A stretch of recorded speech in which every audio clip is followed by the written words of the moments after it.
Hey there, paper geeks and glitter nerds, it's Shin, the crazy geek crafter, and this week you get a double episode because this took a while. And firstly, warning, I'm gonna cut these stamps because I'm not one for smiley faces on my food. I'm generally not one for smiley faces on inanimate objects, to be honest. So I'm going to cut them out. That will make me use the stamp more, and I still have the faces if I really want them, but I'm pretty sure I'll never use them. But these are pretty solid stamps, so the removal of the face is not really a problem. Sorry about that. Jana apparently does not care for voiceovers. It'll be over in a bit. The cutting, that is. And then I can get to stamping and coloring, which will be part 1 of this video, and then the assembly of the card will be part 2. And it will air 15 minutes after this one. So unless you watch it at 2 times the speed, it should be ready for you. And that is if you are one of the first to watch it, that is. Now I'm stamping on Neenah because I prefer it. It works the best for me with my alcohol markers. And I am using MFT hybrid ink. It's worked for me great. I normally leave out my my stamped images for at least a few hours before I start coloring them. In this instance, I needed to do some research on color combinations since I had never colored sushi before, and I haven't actually seen anyone use the Shin markers for that. And I didn't really find any who had, so if you are looking for color combinations for sushi with the Shin markers, you're lucky. I did some of the work for you. I don't know if I'm particularly fond of the Tuna colors, but it's the best I could do. I may have to fiddle around with, first of all, buying some more pinks. I don't actually use pink that much, but I find when I need to use them, they're just not enough shades in my collection. So here I am cutting out a scrap of paper. Jane is peeking in the corner once in a while just to check that I'm done, and I'm not yet. But I keep all my scraps of Neenah, and it's especially important when you have to do tiny swatches, like I have to with this project, to find the right color combination for my tuna. I could have colored salmon. I had found a salmon-ish color combo online on Pinterest. I keep a lot of color combos there, but there are not a lot for Shin markers, and that's why I normally make a color card and put it up on Pinterest. I haven't made one that I could put in the video, but of course everything will be on the screen and in the description as per usual, just so you can copy me if you want. I am not the greatest colorist, but in this case my research showed that sushi, and here are some reference photos by the way for the tuna color.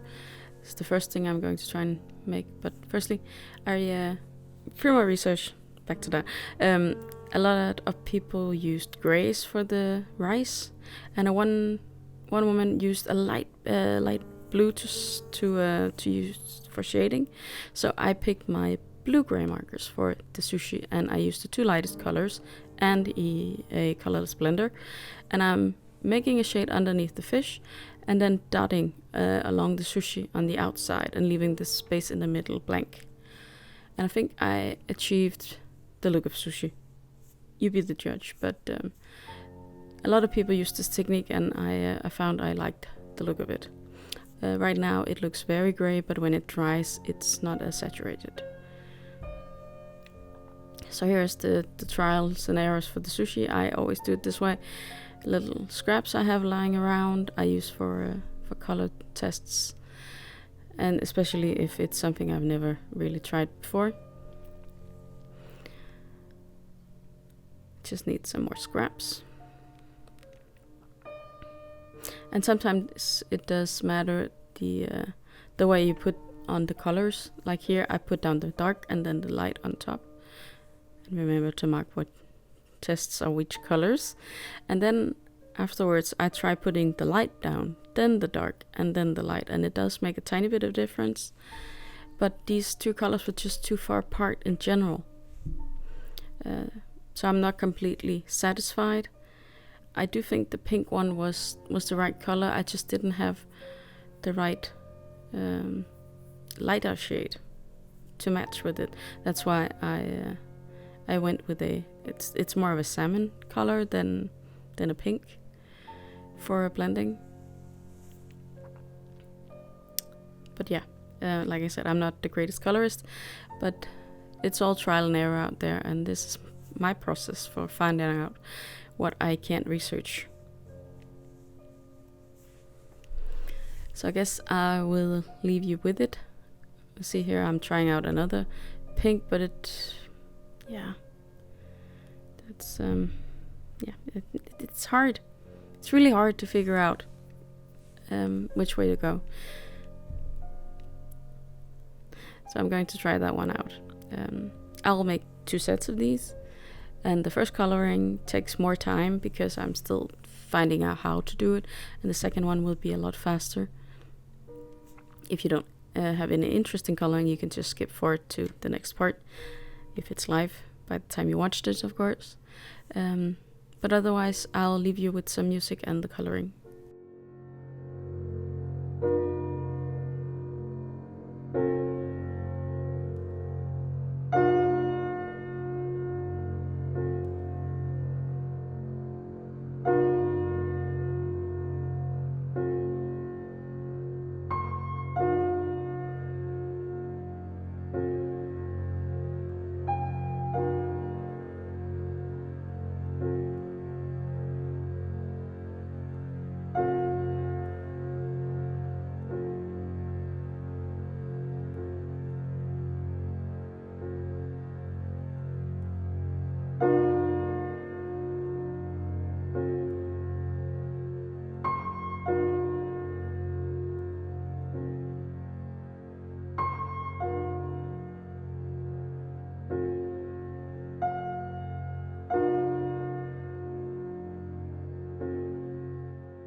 With these few white accents, I think they really help. We can move on to part 2 of this card making video. Let's jump on over.